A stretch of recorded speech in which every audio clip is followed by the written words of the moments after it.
Welcome to part 2 of a 4-part tutorial on deploying WebSphere Extreme Scale for IBM Bluemix Container Service, or ICS. This video will demonstrate how a user can deploy IBM WebSphere Extreme Scale distributed caching servers using the ICS CLI plugin. If you followed along with part 1 of the tutorial, then at the end of this demo, you will have 2 Extreme Scale caching servers up and running in IBM's Bluemix environment. The first thing to do is to create a volume for what will be the second Extreme Scale container. You can call it vol-wxs2 and use the cfic volume create command, passing in the volume name as the argument. Next, start up the container by running the cfic run command. For options in the command, you can see the name of the volume just created and the specified memory size in megabytes. As stated in the previous video, we recommend a minimum of 1 GB for memory size. You can also see the 2 environment variables required for starting up the Extreme Scale container, denoted here with a -E option.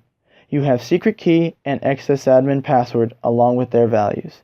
And finally, there is the latest IBM WebSphere Extreme Scale image as the last parameter for the command. After the container is created, request a new public floating IP using the cfic IP request command. Then, bind this public IP to the WXS2 container using the cfic IP bind command, passing in the newly requested IP and the name of the container you want to bind it to. As stated in part 1, the public IP allows your Extreme Scale caching servers to be accessible from your client applications. The public IP is also used for joining new cache members into an existing cache member group.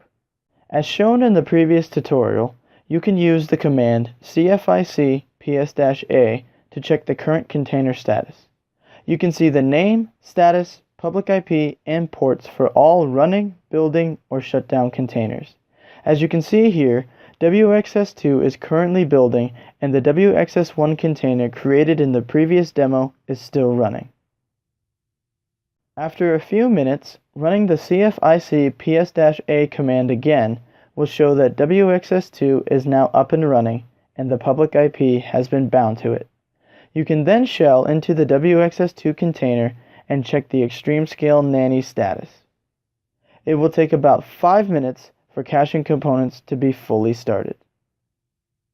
After the nanny status indicates that the member is online, you can then launch the Extreme Scale administration dashboard using the public IP that has been bound to the container. More information on how to use this dashboard can be found in the next part of this tutorial. More information on using the ICS CLI plugin can be found in the video description below. Thank you for joining us for a demonstration of how to start up an IBM WebSphere Extreme Scale image from the command line using the ICS CLI plugin for Cloud Foundry. Please join us in our next video where we demonstrate some basic functionality of the WebSphere Extreme Scale dashboard.